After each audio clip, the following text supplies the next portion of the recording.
Новите истражувања покажуваат дека 1/3 од смртните случаи од карцином се поврзани со начинот на исхрана и физичка активност. Не постои научно докажана или одобрена храна која може да го излечи карциномот или пак да спречи негова појава. Сепак постои храна која го подобрува здравјето и храна која треба да се избегнува. На оваа тема со Стојне Митове од Струмица. Стојне, колку и како начинот на исхрана влие врз развојот на и лекувањето на канцерот? Се почести се коментарите дека малигните заболувања како никогаш досега имаат епидемиски карактер.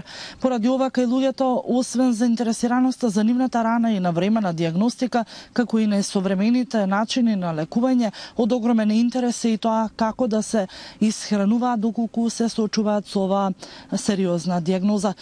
На оваа тема, колку исхраната влијае врз превентивното и навремено лекување и веќе дијагностицираниот карцином, зборуваме со доктор Александра Хаджидимова, диетолог. Докторке, добро дојдовте во ова издание на вестите. Кажете ми колку исхраната влијае токму кај канцерогените заболувања, без разлика дали станува збор за превентивно делување или пак веќе дијагностицирање. Ви благодарам на поканата пред се. И сакам веднаш да кажам, да, исхраната е навистина многу важна во однос на третманот во сегментот лекување, кој што го опфаќа и делот на исхраната кај овие заболувања, кои што, како што и сама кажавте, се повеќе зазимаат епидемиски карактер.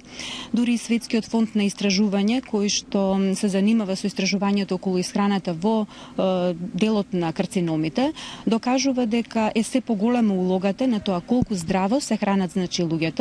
Но тука веднаш би сакала да додадам дека никако не сме кај пациентите да се создава паника околу тоа што и колку треба да внесуваат здрава храна, бидејќи тогаш кога ќе се соопшти дијагнозата, несомнено веднаш станува збор за веднаш и одма земање на нешто што е здраво кај пациентот и семејството е тука нормално сепак вклучено, така да соодветното, значи рационално и без измами лекување во однос на исхраната ќе даде навистина добар резултат.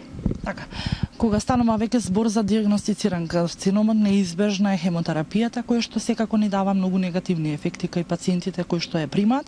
Дали тука можеме со исхраната да ги намалиме овие симптоми, да пациентот се чувствува многу подобро? Да, секој оној кој што примал хемотерапија знае дека губењето на апетитот, гадењето, повраќањето и така натаму се симптоми кои што неминовно нема да го заобиколат. Така да се трудиме со исхраната да им помогнеме на пациентите. Пред се би кажала дека тука, например, е докажано дека околу 40% од гадењата и повраќањата може да се намалат со внесување на чајот од ѓумбир и маслото од ѓумбир. Исто така спирулината го чисти црниот дроб и бубрезите од токсични материи и од метаболен отпад. Риш и шитаке печурките го зголемуваат апетитот, го подобруваат имунитетот, значи кај самите пациенти.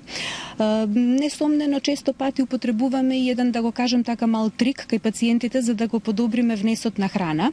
Им даваме на пациентите во устата пред да почнат да јадат, да жубуркаат малку со голтка од лимунов сок, ја плукаат, но со тоа се будат рецепторите во устата и на тој начин се зголемува апетитот кај ваквите пациенти исто така.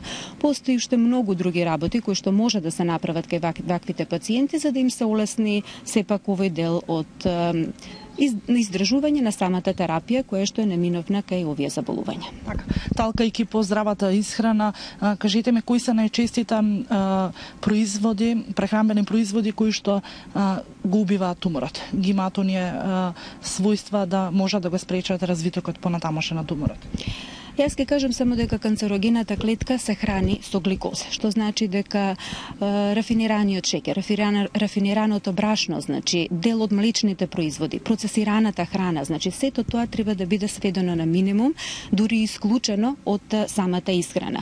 Нека исхраната ви биде обилна со овошје, со зеленчук, со непроцесирана храна, јаткасти плодови, со бобичасто овошје како што се дивата капина, малината, значи и така натаму, со зелкастите производи како што е брокулата, прокелјот, келјот, зелката, значи така да малку да се свртиме кон сето она што не обкружува и да заборавиме малку на таа приготвено процесирана храна.